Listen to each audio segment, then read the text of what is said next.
Hello dear students, आप लोग कैसे हैं। मैं आशा करता हूँ आप लोग स्वस्थ और मस्त होंगे। चलिए आज हम लोग क्लास 10 की गणित के बारे में आपके पहले चैप्टर की बात की जाती है, जो हमारा चैप्टर का नाम है वास्तविक संख्याएं। क्या नाम है? वास्तविक संख्याएं। वास्तविक संख्याएं, रियल नंबर। चलिए इसको समझते क्या आते हैं। देखिए, वास्तविक संख्याएं होती हैं, वास्तविक संख्याएं, रियल नंबर, रियल नंबर। चलिए देखिए, ये दिखते हैं एक प्रकार के, ये दो प्रकार से होती है। कितने प्रकार की होती है? दो प्रकार से। पहले कौन होती है? परिमेय संख्या। कौन सी होती है? परिमेय, परिमेय संख्याएं, परिमेय संख्याएं। और दूसरा होती है अपरिमेय संख्याएं, अपरिमेय संख्याएं। चलिए ये देखिए, परिमेय संख्या होती है, तीन प्रकार की होती है। पहला होती है प्राकृतिक संख्या, प्राकृतिक संख्याएं, प्राकृतिक संख्याएं। दूसरा होता है पूर्ण संख्याएं।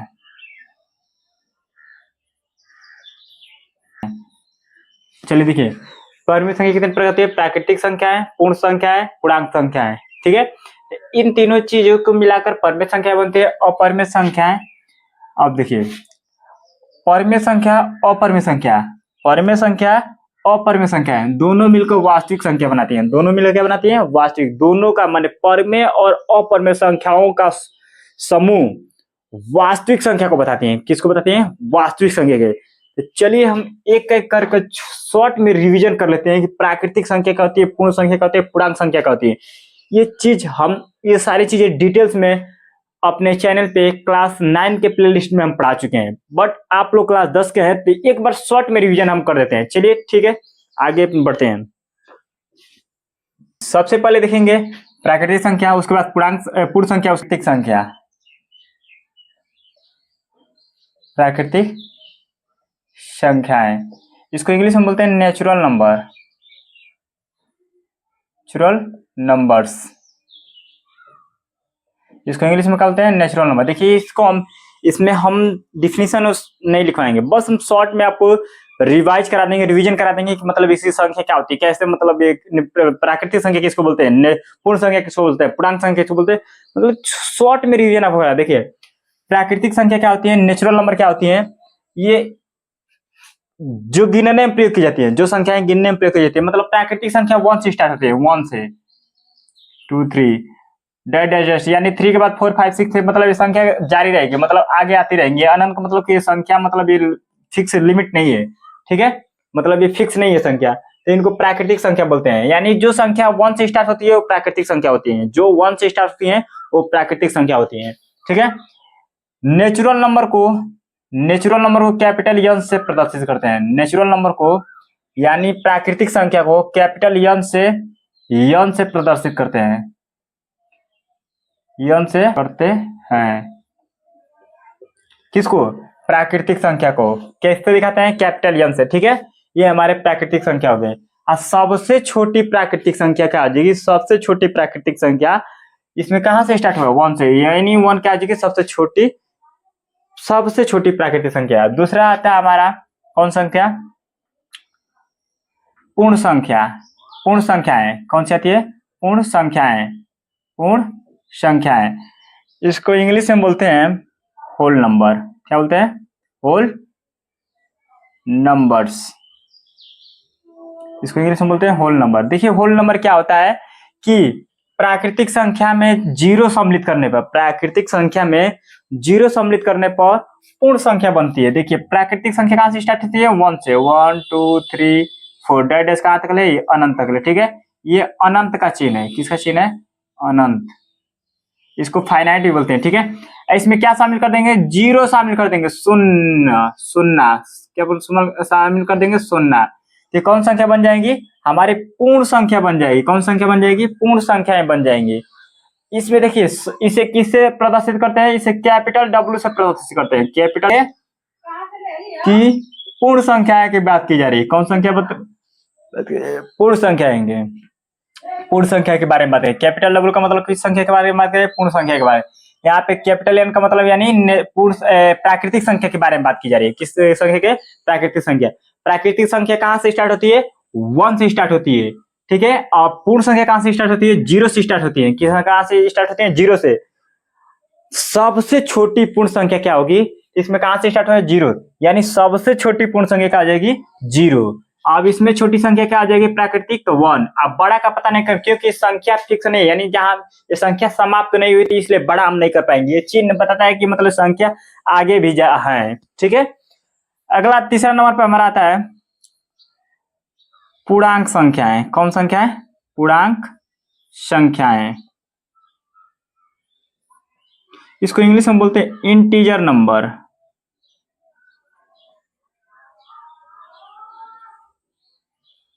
Integer numbers.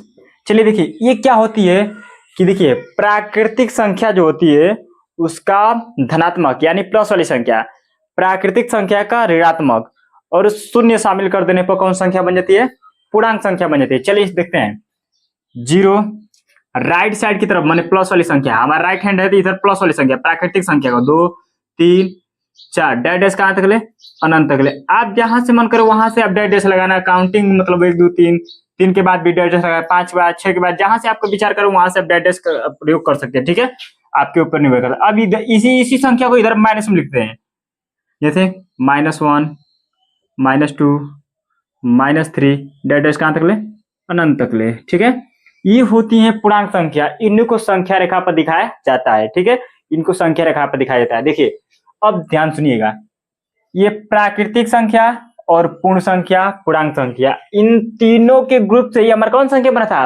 परिमेय संख्या। यानी प्राकृतिक संख्या को भी परिमेय संख्या कहेंगे, पूर्ण संख्या को भी परिमेय संख्या कहेंगे, पूर्णांक संख्या को भी परिमेय संख्या कहेंगे। क्यों? देखिए परिमेय संख्या का अब समझ लेते हैं। परिमेय संख्या, परिमेय संख्या क्या होती है? परिमेय संख्याएं, परिमेय संख्याएं समझ लेते हैं क्या होती है। इसको इंग्लिश में बोलते हैं रेशनल नंबर, रेशनल नंबर्स। चलिए देखते हैं, समझते हैं। जो संख्या है जिसकी इसका अपने देखिए हम डिफिनीशन मुंह से बोल दे रहे हैं, आप वीडियो को पॉज करके इसके डिफिनीशन अपने कॉपी में नोट डाउन कर सकते हैं। जो संख्या p/q के रूप में लिखी जाती है, जो संख्या p/q के रूप में लिखी जाती है, यानी p/q के रूप में लिखी जाती हैं, वो होती हैं परिमेय संख्याएं।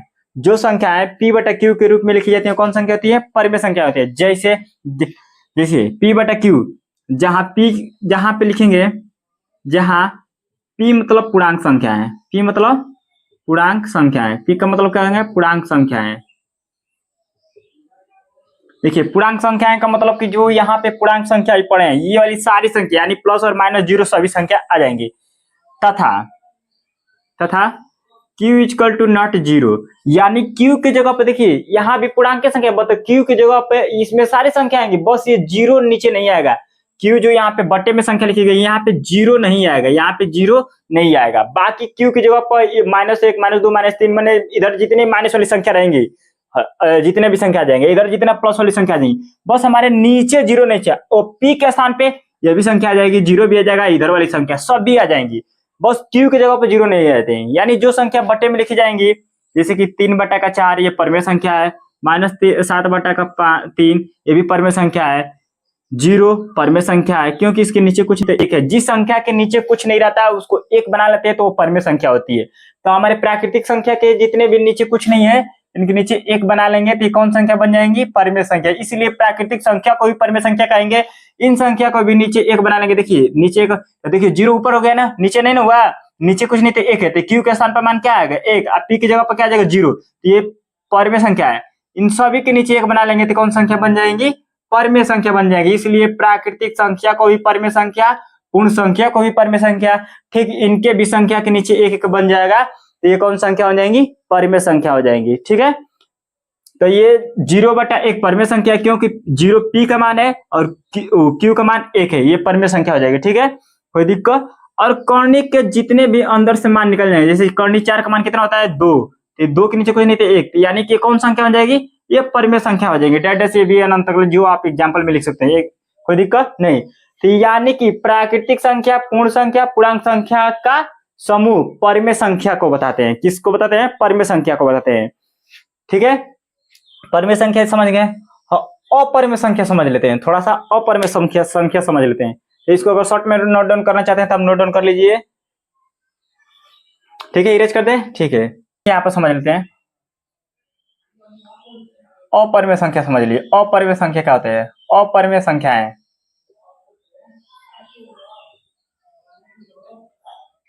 इसको इंग्लिश में बोलते हैं आइरेशनल नंबर, आइरेशनल नंबर्स। चलिए देखिए, इसको अपरिमेय संख्या बताते हैं क्या होते हैं। देखिए, जो p बटा q के रूप में लिखे, जो संख्या p बटा बट्टे के रूप में लिखेंगे ये परिमेय संख्या। जो बट्टे के रूप में नहीं लिखी जाती है वो कौन सी परिमेय संख्या होती है? अपरिमेय संख्या है। इसे विषम संख्या जानते होंगे, मतलब यहाँ पे तो कोई संख्या देखिए परिमेय अपरिमेय संख्या जिनका कर्णी से अंदर से मान नहीं निकल पाएगा, जैसे कर्णी का 2, इनका मतलब परफेक्ट जिस प्रकार 4 का निकला उस प्रकार से नहीं निकलेगा तो वो अपरिमेय संख्या हो जाएगी। कौन सी हो जाएंगी? अपरिमेय संख्या। जैसे कर्णी का 3, कर्णी का 5, कर्णी का 7 और माइनस प्लस अपरिमेय संख्या है। कौन सी होती है? अपरिमेय संख्या होती है। और जो कर्णी के मान कर्णी का मान जैसे कर्णी 4, कर्णी 16, कर्णी 25 मतलब और भी संख्या जिनके मान निकल जाएगा वो परिमेय संख्या, जिनका मान नहीं निकलेगा वो अपरिमेय संख्या आ जाएगी। तो देखिए अब ध्यान सुनिए, परिमेय संख्याओं का ग्रुप, अपरिमेय संख्याओं का ग्रुप, ये हमारे बताती है वास्तविक संख्या के बारे में बताती है। किस संख्या के बारे में बताती है? वास्तविक संख्या के बारे में बताती है। परिमेय संख्याओं का ग्रुप, अपरिमेय संख्याओं ग्रुप किस संख्या को बताती हैं? किस संख्या को बताती हैं? परिमेय संख्याओं ग्रुप, अपरिमेय संख्याओं ग्रुप किस संख्या को बताती हैं?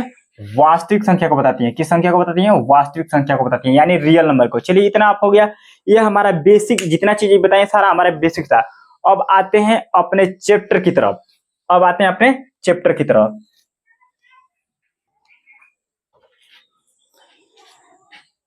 तो चलिए अब अपने चैप्टर में आते हैं। सबसे पहले जान लेते हैं अभाज्य संख्या क्या होती है। सबसे पहले जान जाते हैं अभाज्य संख्याएं, प्राइम नंबर्स। चलिए इसको समझ लेते हैं, प्राइम नंबर क्या होता है। जो संख्याएं 1 से यानी 1 से और स्वयं से, जो संख्या 1 और स्वयं से विभाजित होती है यानी पूरा पूरा भाग हो जाता है, पूरा पूरा भाग हो जाता है, विभाजित हो जाती है, कट जाती है, वो संख्या कौन एक संख्या कहलाएंगी? अभाज्य संख्या कहलाएंगी। जैसे देखते हैं 2, अगर 2 को डिवाइड करेंगे तो 1 से डिवाइड होगा और स्वयं यानी 2 से ही डिवाइड होगा। इससे अधिक किसी मतलब यानी कम से कम उसके 2 फैक्टर होना चाहिए, 2 फैक्टर, 2 से अधिक नहीं। 2 कम, ये 2 को डिवाइड करेंगे तो 1 से डिवाइड होगा और 2 से डिवाइड होगा, और 3 को भी करेंगे तो 3 से और 1 से डिवाइड होगा। अगर किसी नंबर से डिवाइड यानी भाग नहीं जाएगी। ठीक है, 4 को ले लेंगे तो देखिए 4 को ले लेंगे तो देखिए ये 1 से भी डिवाइड होगा, 2 से भी डिवाइड होगा, 4 से डिवाइड होगा, तो ये प्राइम नंबर यानी अभाज्य संख्या नहीं होगा, यानी 4 नहीं होगा। ठीक है, उसको हटा देंगे तो कौन सा नंबर लिखेंगे? 5। 6 भी नहीं होगा। ठीक है, 6 7 हो जाएगा, 8 भी नहीं होगा, 9 भी नहीं होगा, 10 11 13 और कौन सा 70 90 37 31 डैश ये इसके आगे मतलब संख्या बना सकते हैं। जो संख्या ऐसी संख्या हमको अपने माइंड में सोचना है कि जो खाली 31 हो तो ये 1 से डिवाइड होगा और 31 से, अदर किसी नंबर से नहीं डिवाइड होगा। तो इसी प्रकार संख्या 17 को ले लेते हैं, 17 को ले ले, चाहे 19 को ले ले, चाहे 23 को ले लेंगे, किसी भी नंबर को लेंगे तो 1 से डिवाइड होगा, 23 का मतलब 23 से डिवाइड होगा, स्वयं का मतलब कि जो संख्या है उसी से डिवाइड होगा। 19 को ले रहे हैं तो 1 से डिवाइड होगा और 19 से डिवाइड होगा, अदर किसी संख्या से भाग इसमें नहीं जाएगी। तो ये होती है अभाज्य संख्या। इसको अपनी कॉपी में नोट डाउन कर लीजिए। इसके माध्यम से अपने चैप्टर का क्वेश्चन करते हुए जाएंगे। अभाज्य पूछेगा आपके चैप्टर में अभाज्य गुणखंड कीजिए, तो इन्हीं संख्याओं के माध्यम से अभाज्य गुणखंड, क्योंकि इस संख्या का नाम है अभाज्य संख्या है, तो इसी के माध्यम से गुणखंड करेंगे अभाज्य संख्याएं के माध्यम से। चलिए ठीक है, आपके बुक का क्वेश्चन देखते हैं। आपकी बुक से क्वेश्चन है, हम लोग एनसीईआरटी कक्षा 10 की एनसीईआरटी के बारे में बात करने जा रहे हैं। इस बुक के माध्यम से हम लोग पढ़ेंगे, जो हम लोग के पेपर में क्वेश्चन आएगा उसको हम बताते हैं कौन कौन सा हमारे पेपर में क्वेश्चन पूछा गया है। तो पहला देखिए, हमारे प्रश्न में लिखा गया कि निम्नलिखित संख्याओं को अभाज्य गुणखंडों के गुणनफल के रूप में व्यक्त कीजिए। तो देखिए पहला हमारा क्वेश्चन क्या है, 140, इसको अभाज्य गुणखंड विधि से करना है। किस विधि से? अभाज्य गुणखंड विधि से। किस विधि से करना है?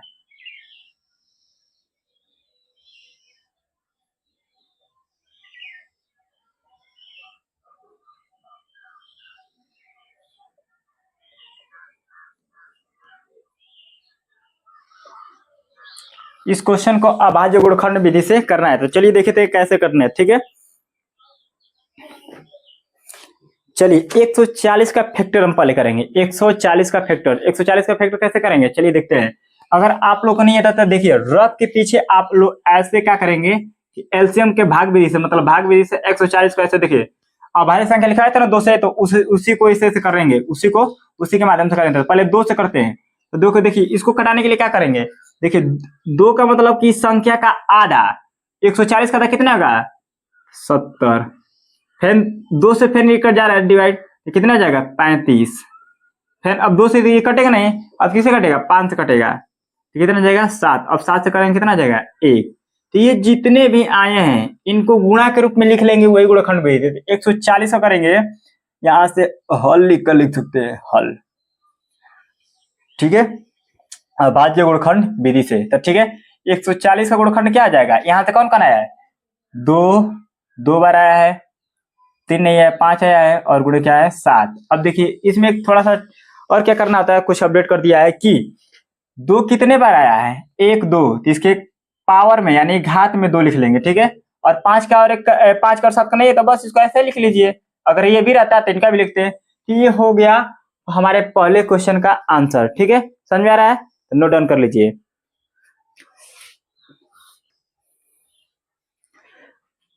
इसको आपको सॉल्व नहीं करना है, ये रब के पीछे करना है, ये हमारा इससे कोई मतलब नहीं। हमको डायरेक्ट, अगर किसी को डायरेक्ट आता है तो वो चीज नहीं करेगा, वो डायरेक्ट इसको कर लेगा, ठीक है।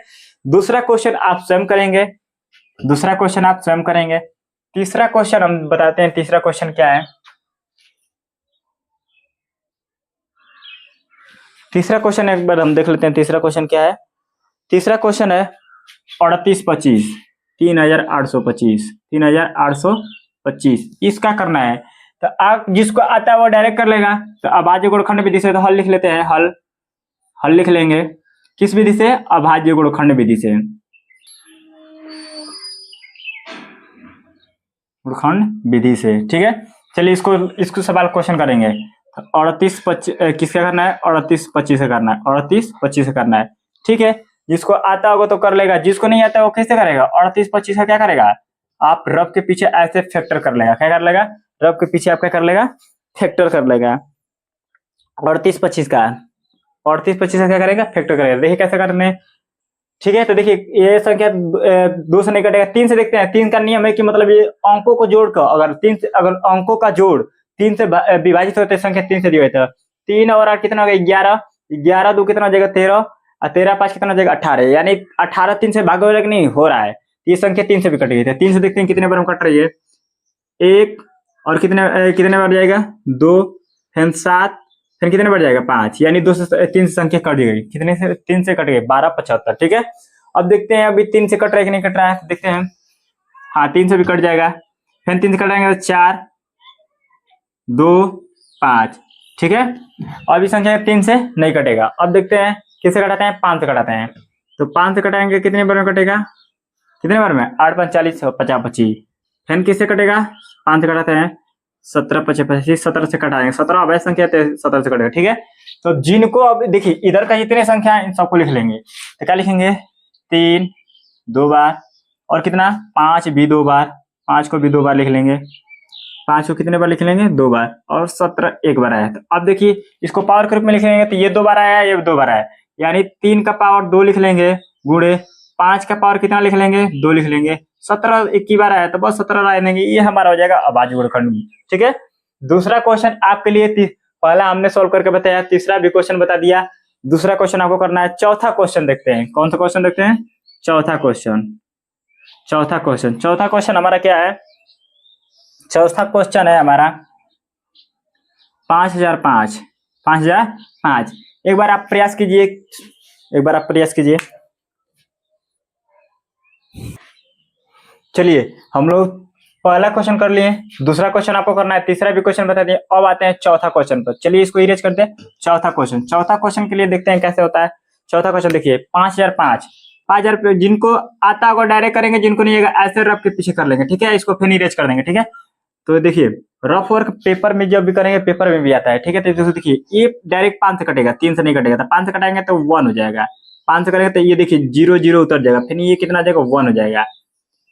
अब इस 5 से तो अब ये कटेगा नहीं क्योंकि 1 1 1 आ गया। तो देखिए इसको 7 से चेक करते हैं, देखें 7 से कटा है कि नहीं। 7 से एक बार डिवाइड जा रही है, फिर 3 बचेगा, 7 चौक 28 4 हो जाएगा, 2 बच गया, 7 त्रिक 21 143। अब ये किससे कटेगा, 7 से तो नहीं कटेगा। और अगला अभाज्य संख्या 7 के बाद का अभाज्य संख्या कौन है, 11 11 चेक करते हैं। 11 से 1 फिर कितना बचा 3, 11 3 33, यानी 13 तो अभाज्य संख्या हमारी खुद है, 13 अभाज्य संख्या है। ये जो फैक्टर आए इनको हम लिख लेते हैं। ठीक है, जो किस विधि से लिख रहे हैं, हल लिख लेंगे, हल अभाज्य गुणनखंड विधि, अभाज्य गुणनखंड विधि से। तो देखिए 5005 का बताना है ना, 5005 का। ठीक है, तो क्या क्या है हमारा, एक बार 5 आया है, एक बार 7 आया है, एक बार 11 है, एक बार 13 हो गया। तो इसमें कोई भी संख्या 2 बार या 3 बार नहीं आया है, तो बस इसका ये आंसर है, कोई दिक्कत नो। अगला हमारा एक लास्ट क्वेश्चन बचा है, लास्ट एक क्वेश्चन और बचा है, उसको बता देते हैं 5वां क्वेश्चन। कौन सा क्वेश्चन, 5वां क्वेश्चन।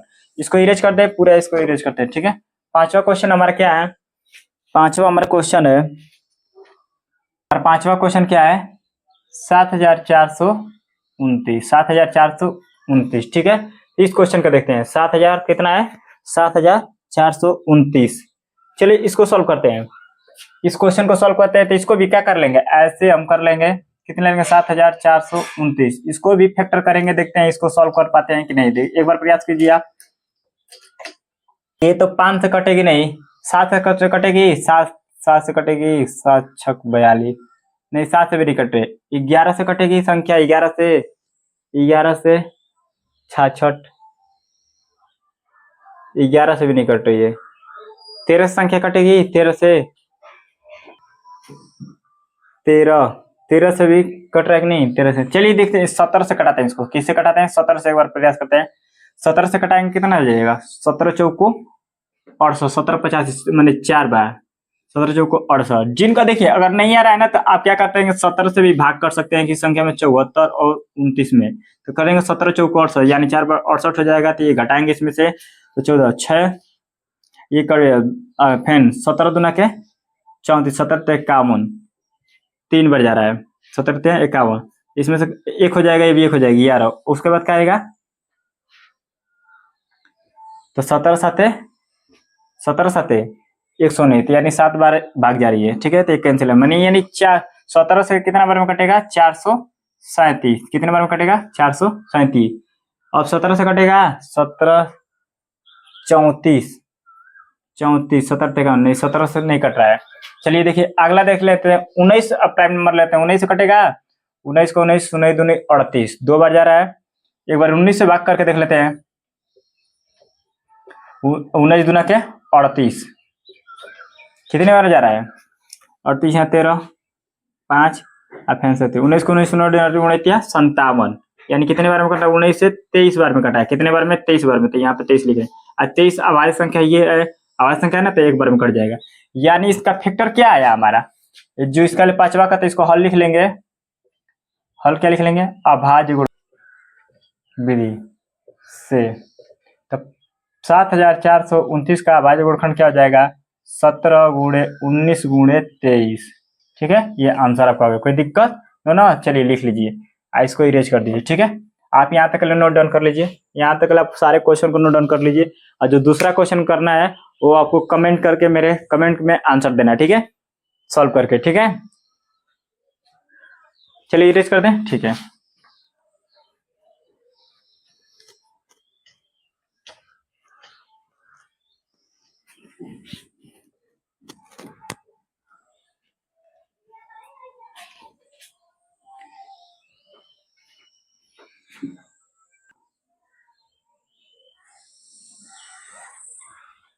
देखिए सॉरी, चलिए क्वेश्चन नंबर 2, पूर्णांकों के निम्नलिखित युग्मों के एचसीएफ यानी मसो और एलसीएम यानी लसो ज्ञात कीजिए तथा इनकी जांच कीजिए कि दो संख्याओं का गुणनफल बराबर है। ये किस चीज का चिन्ह है, बराबर है।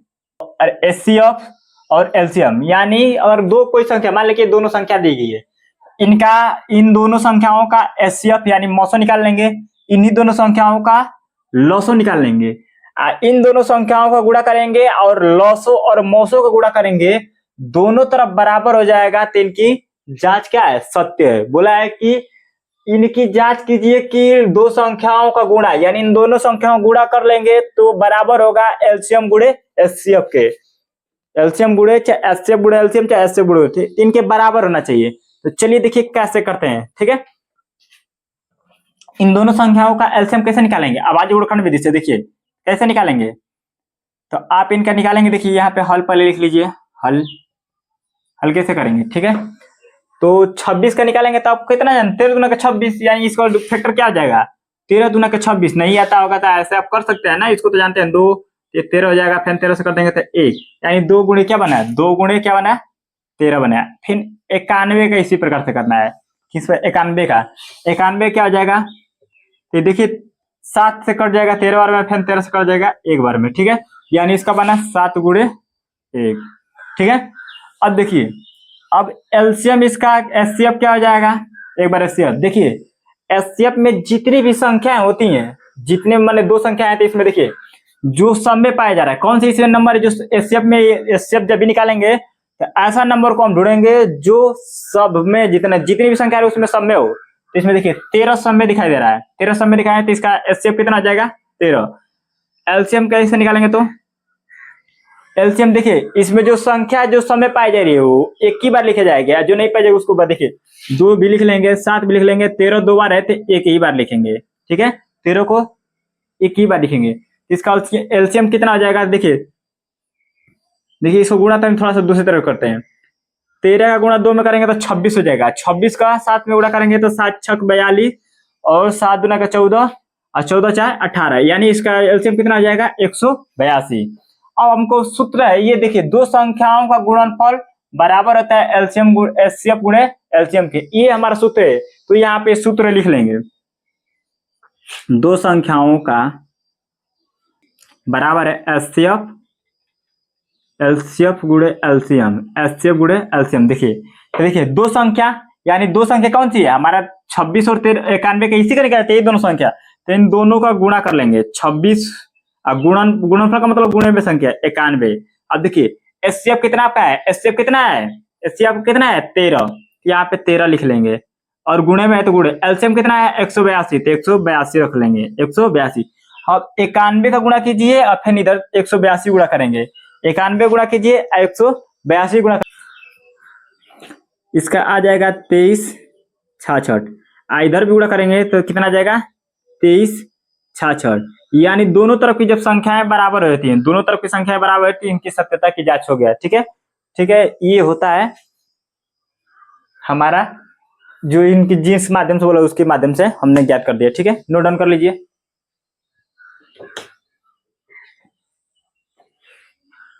ये पहला क्वेश्चन सॉल्व किया गया है, फर्स्ट वाला क्वेश्चन। सेकंड क्वेश्चन तो हम इसी प्रकार से निकालना है। क्या करना है कि दो संख्या दे रहेगा उनका, इसी प्रकार से एलसीएम निकाल लेंगे, एचसीएफ निकाल लेंगे, एचसीएफ एलसीएम निकाल कर ऐसे दो, ये सूत्र है, ये हमारा क्या है सूत्र है, ये हमारा पेपर पे इस पे क्वेश्चन पूछता है, ठीक है। तो क्वेश्चन में बताएंगे। दूसरा क्वेश्चन करते हैं, इसी का दूसरा क्वेश्चन करते हैं, इसको इरेज कर दें, दूसरा क्वेश्चन करते हैं।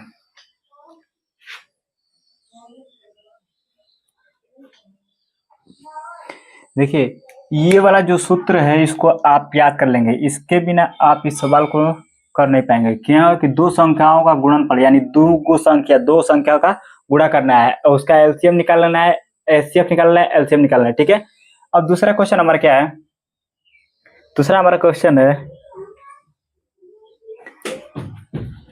510 और 92, 510 और 92। चलिए हल इसको भी करते हैं,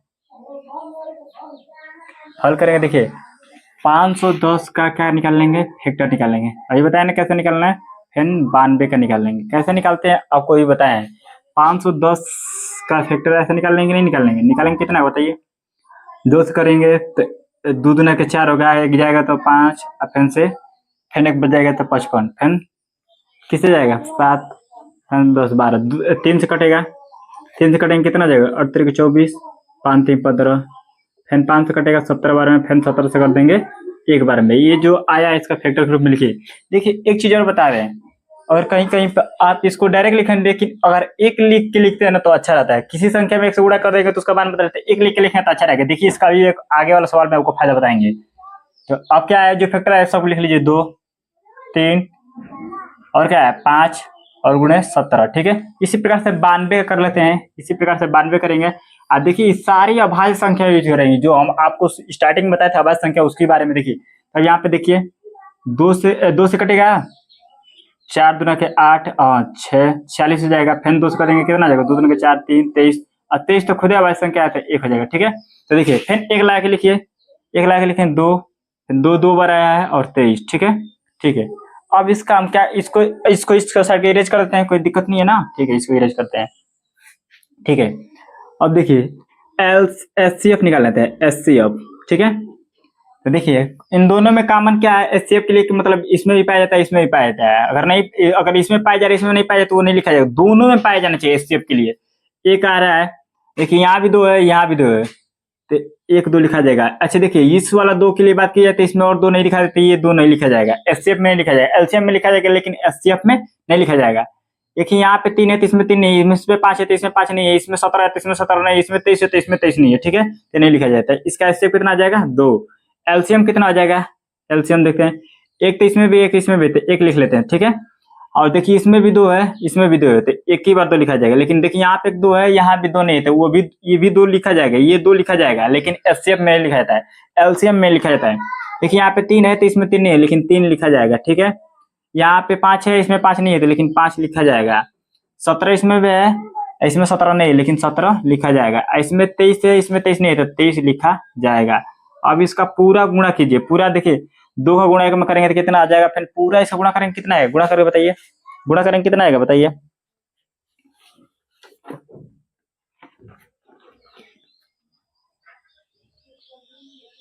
चलिए चलिए देखते हैं, इसे गुणा करते हैं। इसका पूरा गुणा करेंगे तो इसका गुणा कर लेंगे तो 23,460 आंसर आएगा, ठीक है। और हमारा सूत्र क्या है, अब इनकी जांच करना है, क्या करना है, इनकी जांच करना है। तो सूत्र नंबर क्या है, 2 बराबर है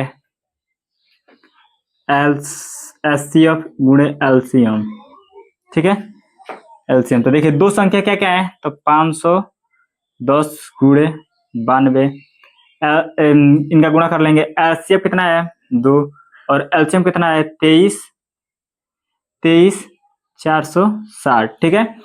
तो देखिए अब इन दोनों संख्या का गुणा करेंगे, इसका भी गुणा करना है, ठीक है, इन दोनों गुणा करना है, ठीक है। तो गुणा करेंगे कहते हैं कितना आएगा बताइए, इन दोनों से देखिए इसका डबल है, 2 से गुणा करेंगे तो पहले इधर गुणा कर लेते हैं, डबल आएगा 4 6 दूना के 12 4 दूना के 8 9 3 दूना के 6 दूना के 4 46,920। इसका भी जब गुणा करेंगे तो इसका भी आ जाएगा 46,920। ये दोनों तरफ की जब संख्या बराबर आती है तो इसका जांच हो गया, ठीक है। ये क्वेश्चन हो गया, ठीक है। दूसरा क्वेश्चन हो गया,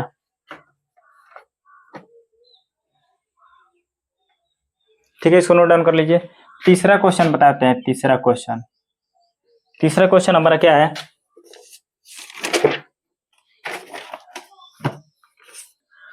तीसरा क्वेश्चन है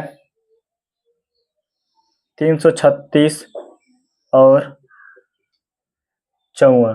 तो देखिए 300 हल लिख लेते हैं, 336 का फैक्टर कर लेंगे, 336 का करेंगे और किसा करेंगे 54 करेंगे, ठीक है। तो 336 का आप करेंगे तो कितना कर ले, ऐसे ऐसे कर लीजिए, ऐसे करेंगे तो देखिए 2 से करते हैं तो 1 हो जाएगा, फिर 2 यहाँ पे कितना 6 हो जाएगा, फिर कितना जाएगा 8 68 हो जाएगा, 168। फिर 2 से करेंगे तो 8 हो जाएगा, कितना जाएगा 4 हो जाएगा। फिर 2 से करेंगे तो कितना जाएगा 4 हो जाएगा, 2 हो जाएगा। फिर 2 से करेंगे तो 2 हो जाएगा, 1 हो जाएगा। फिर 3 से करेंगे तो 7 हो जाएगा, ये कितना जाएगा 1 हो जाएगा, ठीक है।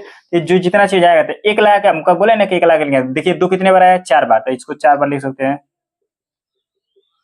और कितना है 3 1 बार आया है और 7 1 बार आया है, ठीक है। 54 करेंगे कितना जाएगा, देखिए 54 करके दिखाते हैं, 54 कर लीजिए। देखिए 2 से करेंगे तो 2 का 4 हो जाएगा, कितना जाएगा 7।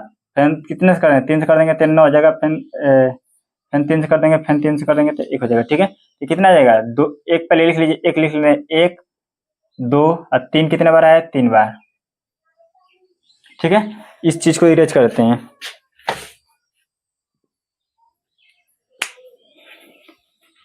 इस चीज को इरेज करते हैं, ठीक है।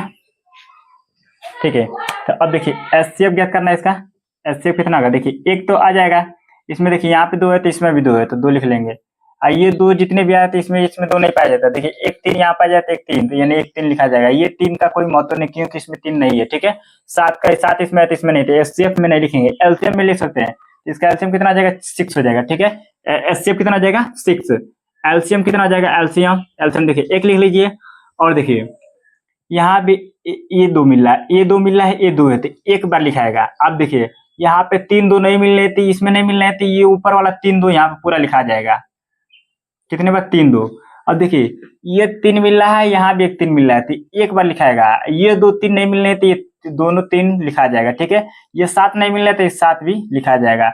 इसका पूरा गुणा करना है, पूरा गुणा करेंगे, पूरा गुणा करिए। तो गुणा करें सीखिए, 1 का 2 में 2 हो जाएगा, 2 का 2 में गुणा 4 है, 4 का 2 में गुणा करेंगे 8, 8 का गुणा 2 में करेंगे 16 हो जाएगा, ठीक है। यहाँ तक 16 हो गया। यहाँ से इस तक करेंगे तो इसका गुणा कितना आ जाएगा, 27 हो जाएगा। इन दोनों गुणा करेंगे फिर 7 गुणा करेंगे तो कितना, 27 और 16 और 7 गुणा करेंगे तो 30 और कितना आएगा, 30 24 आ जाएगा। 30 कितना आ जाएगा, 30 24। अब देखिए अब हमारा सूत्र है, सूत्र क्या है कि दो संख्याओं का गुणनफल, दो संख्याओं का, इसको हटाते हैं, इसको इसे नहीं दिखाना है, पेपर में पूरा फ्रेश होना चाहिए, जब नहीं लिखना है।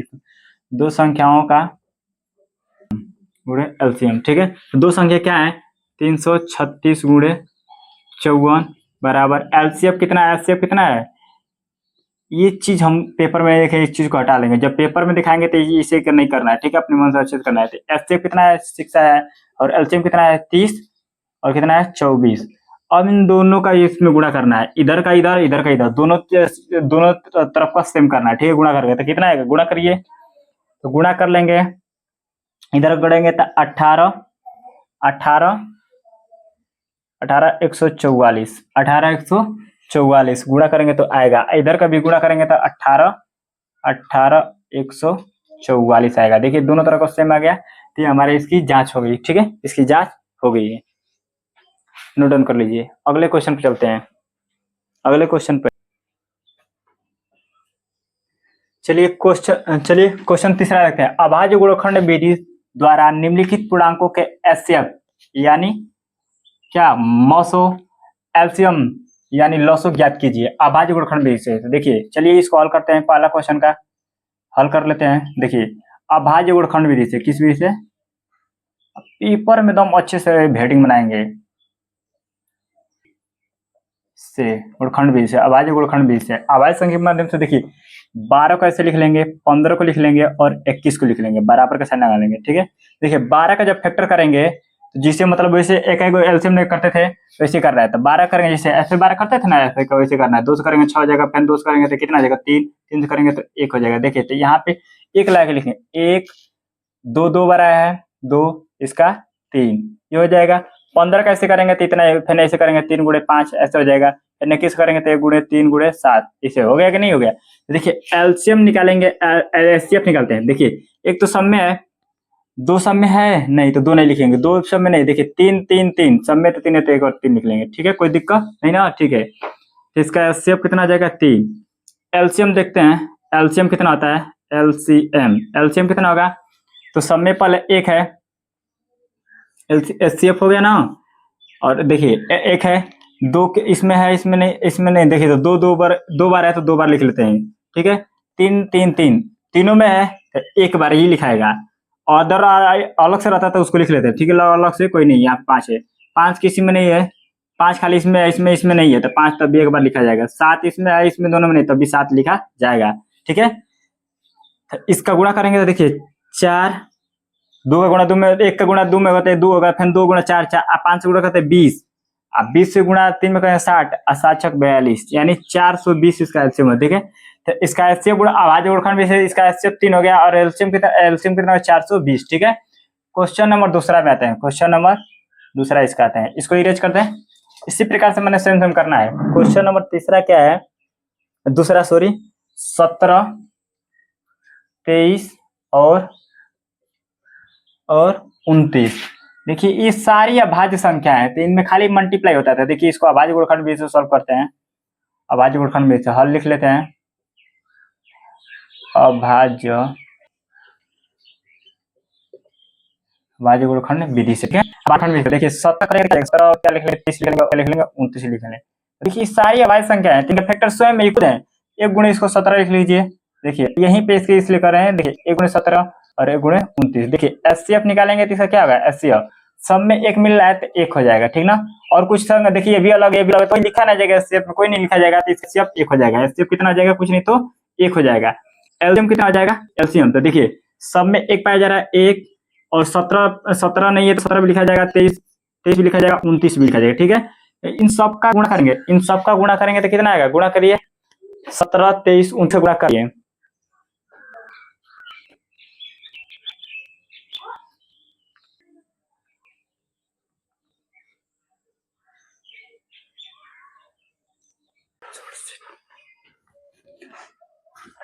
चलिए देखते हैं क्वेश्चन नंबर 4। क्वेश्चन नंबर 4 दिया है कि एचसीएफ 306 657 का 9 दिया है, क्या दिया है, 9 दिया है। और एलसीएम यानी लॉस ऑफ 306 और 657 का ज्ञात कीजिए। तो हम जानते हैं कि दो संख्याओं का गुणनफल बराबर एचसीएफ गुणे एलसीएम, ये हमारा सूत्र है। तो इस सूत्र के माध्यम से चलिए इसको पहले सॉल्व करते हैं, हल लिख लेते हैं। देखिए हमारा सूत्र क्या है, दो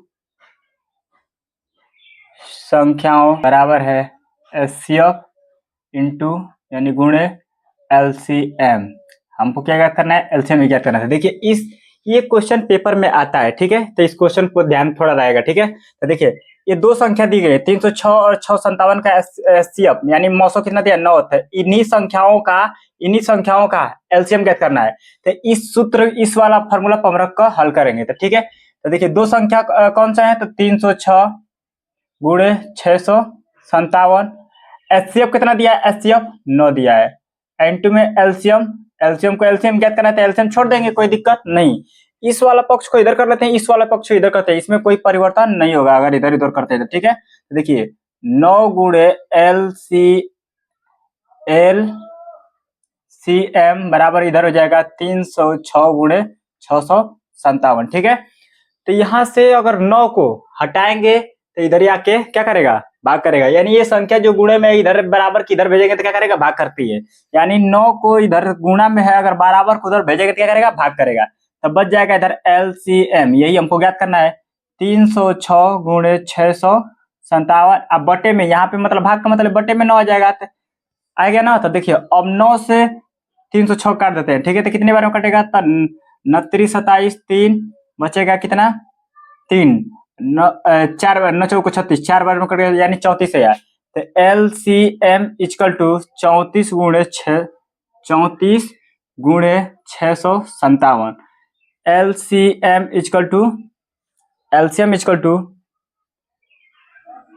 34 का और 657 का क्या करेंगे, गुणा करेंगे। तो इसका गुणा करेंगे तो आएगा 22,338। ये हमारा क्या है, एलसीएम है, ठीक है। अगर देखिए इस सूत्र के माध्यम से अगर दो संख्या दी है, एक एचसीएफ दिया है यानी मौसो दिया हुआ है, तो एलसीएम ज्ञात करते हैं, एलसीएम ज्ञात कर सकते हैं। या एलसीएम दिया है एचसीएफ ज्ञात करने के लिए बोलेगा, और दो संख्या दिया है तब ज्ञात कर सकते हैं। यानी कि इसमें तीन चीज होनी चाहिए, दो संख्या दे, एक एचसीएफ दे दे, चाहे एलसीएम दे दे, तो एक उसमें से कोई ज्ञात करते हैं। या ऑन कर लीजिए, अगले क्वेश्चन पे आते हैं, इसको इरेज कर दें। चलिए क्वेश्चन नंबर 5 देखते हैं कि जांच कीजिए कि क्या किसी प्राकृतिक संख्या n के लिए संख्या 6 माने 6 की पावर n अंक 0 पर समाप्त हो सकती है। तो चलिए इसको चेक करते हैं, चलिए हल करते हैं। देखिए n का मतलब क्या है, प्राकृतिक संख्या। प्राकृतिक संख्या कहां से स्टार्ट होती है, प्राकृतिक संख्या कहां से स्टार्ट होती है, 1 से। इनको लिख देते हैं 1 2 3, लेटेस्ट कहां तक ले, अनंत तक ले, ठीक है। इतना हो गया। देखिए अब बारी बारी यन का मान एक बार 1 रखेंगे, यन का मान एक बार 2 रखेंगे, एक बार 3, इतना 2-3 बार चेक करके उसके बाद बताते हैं कि संख्या n 0 पर समाप्त हो रही है कि नहीं, ठीक है। तो ठीक है, इसके आगे चलते हैं। देखिए तो हमारे क्वेश्चन में क्या दिया है, 6 पावर n, इसी पर चेक करना है। तो चलिए एक बार यन का मान क्या रखते हैं, 1 रखते हैं, ठीक है। यन का मान क्या रखते हैं, 1, तो 6 पावर 1 कितना हो जाएगा, 6 हो जाएगा। अब यन का मान कितना रखते हैं, 2 रखते हैं। यन का मान कितना रखते हैं, 2। तो 6 की पावर 2 रखेंगे कितना आ जाएगा, 6 2 बार गुणा कर देंगे इसके, मैंने 6 की पावर 2 है तो 6 को 2 बार रखेंगे तो कितना आ जाएगा, 6 6 के 36। यन का मान अब कितना रखते हैं, 3 रखते हैं, ठीक है। तो 6 का मान यन का मान 3 रखेंगे, 6 की पावर 3 हो जाएगा। तो 6 इंटू 6 इंटू 6 यानी 6 इंटू 6 में कितना आ जाएगा, 6 6 को 36, 216, ठीक है। अब हम जानना चाहते हैं कि क्या, देखिए इसके लास्ट वाला अंक ये यहाँ पे, ये यहाँ पे, क्या ये 0 पर समाप्त हुए हैं, क्या ये 0 पर समाप्त हुए हैं, नहीं ना, ये अंक 0 है, नहीं ये 6 है। तो लिखेंगे अतः 6 की पावर n अंक है, यानी अतः 6 की पावर n अंक 0 पर समाप्त नहीं हो रहा है। ये सॉल्व हो गया, क्वेश्चन नंबर 5 सॉल्व हो गया, ठीक है। हम बताएं 3 बार रखे हैं, अगर रखने के बाद ये इसका क्या हुआ है, ये अंक 0 पर समाप्त नहीं हुआ है, यानी कि 0 समाप्त नहीं हो रहा है, तो इसको ये आंसर बता देंगे, ठीक है। ठीक है, नोट डाउन कर लीजिए। ये कि क्वेश्चन नंबर 6 है, व्याख्या कीजिए कि 7 गुणे 11 गुणे 13 प्लस का 13 और 7 गुणे 6 गुणे 5 गुणे 4 गुणे 3 गुणे 2 गुणे 1 प्लस का 5। ये बताना है कि भाज्य संख्याएं हैं कि नहीं, ठीक है। ठीक है, तो अब इसको सॉल्व करते हैं, हल लिख लेंगे। देखिए यहाँ पे 7 गुणे 11 गुणे 13 प्लस का 13, ठीक है। तो यहाँ पे देखिए, यहाँ भी 13, यहाँ पे इसको कॉमन करते हैं, यानी इसको बाहर लगते हैं, तो हमारे बचेगा 7 गुणे 11 और प्लस का 1, ठीक है। तो 13, इन दोनों का आपस में गुणा करेंगे कितना जाएगा, 77 और प्लस का 1, पहले गुणा करते हैं, ठीक है। अब देखिए इनको जोड़ लेंगे तो कितना जाएगा, 78, कितना हो जाएगा, 78, ठीक है। अब इसका 78 का फैक्टर करेंगे, देखिए यहाँ पे कुछ नहीं तो गुणा है, तो ये हो जाएगा 13 गुणे 6। तो देखिए 6 भी किससे कटता है, 2 से कटता है, 3 से, इसमें दो भाजक हो गए, 13 भी एक भाजक है, यानी इसके 2 से अधिक भाजक हैं, इसके 2 से अधिक भाजक हैं। भाजक किसको कहेंगे, देखिए अभाज्य संख्याएं के, अभाज्य संख्याएं होती है, अभाज्य संख्याएं उसके 2 भाजक होते हैं, यानी कम कितने होते हैं, 2, एक स्वयं 2 से अधिक भाजक हो जाएंगे, यानी 2 से किसी संख्या 2 से अधिक भाग अंकों से कटती है, किसी 2 या 2 से अधिक अंकों से कटती है, उसको भाज्य संख्या बोलते हैं। कौन संख्या बोलते हैं, भाज्य संख्या बोलते हैं, भाज्य संख्या बोलते हैं, ठीक है। तो देखिए इसमें कितने, 1 हो जा रहा है, 2 हो जा रहा है, 3 हो जा रहा है, 13 हो जा रहा है, इसमें 2 से अधिक संख्या से भाजक हो रही है, ये संख्या है 2 से अधिक संख्या से भाजक हो रही है, इसलिए क्या हो जाएंगी, ये भाज्य संख्या है। कौन संख्या है, भाज्य संख्या है। तो अभी एक पोर्शन सिद्ध किए, दूसरा पोर्शन ये देख लेते हैं कि अभी ये वाला पोर्शन, ये इधर वाला पार्ट ये है कि नहीं, ठीक है।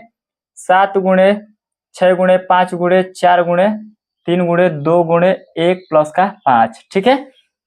देखिए यहाँ भी 5 है, यहाँ भी 5 है, तो 5 को कॉमन कर लेते हैं, तो 7 गुणे 6 गुणे 5 तो कॉमन हो गया, तो नहीं लिखेंगे, 4 गुणे 3 गुणे का 2 गुणे 1, इधर भी 1, ठीक है। यहां से यहां तक इसका गुणा करेंगे तो 1000 कितना आएगा, 8 आएगा, कितना आएगा, 8 और प्लस का 1, 5 गुणे इसको जोड़ लेंगे तो 1000 कितना हो जाएगा, 9 हो जाएगा, कितना हो जाएगा, 9। अब देखिए 5 गुणे 1000 9, देखिए 5 भी एक भाजक है, इस संख्या को अगर भाग करेंगे तो 5 से भी कट रहा है, 1009 से भी कट रहा है, 1 से भी कट रहा है, यानी इसके भी कितने भाजक हो गए, 3 भाजक होंगे, 1 5 और 1009। तो लिखेंगे अतः दोनों संख्याएं 2 से अधिक हैं, ठीक है। तो इसको नोट डाउन कर लीजिए, क्वेश्चन नंबर 6 को लिख लीजिए, ठीक है। देखिए क्वेश्चन नंबर 7 में थे, क्वेश्चन नंबर 7 में थे, इसमें देखिए क्या बोल रहा है कि किसी खेल के मैदान के चारों ओर एक वृत्ताकार पथ है। वृत्ताकार का मतलब पूरा एक गोलाकार एक पथ है, ठीक है। यहाँ पे मैंने फील्ड में जाते हैं रनिंग करने के लिए, तो इसे गोलाकार एक पथ है, ठीक है। तो इस मैदान में एक चक्कर लगाने में सोनिया को 18 मिनट लगता है। एक सोनिया लड़की है, इसको चक्कर लगाने में, इस गोलाकार वृत्त में चक्कर लगाने में उसको 18 मिनट लगता है। कितना मिनट लगता है, 18 मिनट। और रवि को कितने, इस गोलाकार पथ को लगता है 12 मिनट लगता है। कितना मिनट लगता है, 12 मिनट। अगर एक ही स्थान से, एक ही समय, एक ही दिशा में वो चक्कर लगाना प्रारंभ करते हैं तो कितने मिनट बाद एक ही स्थान पर मिलेंगे। तो इन क्या करेंगे कि इन दोनों संख्याओं क्या कर लेंगे, एलसीएम यानी लॉसो ज्ञात कर लेंगे। क्या ज्ञात कर लेंगे, लॉसो। तो हमको पता चल जाए कितने मिनट बाद ये दोनों एक ही स्थान पर मिलेंगे। ठीक है, देखिए 18 और 12 का एलसीएम निकालते हैं।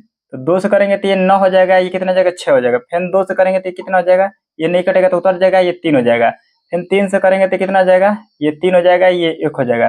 फिर 3 से कर देंगे तो ये भी 1 हो जाएगा, ये भी 1 हो जाएगा।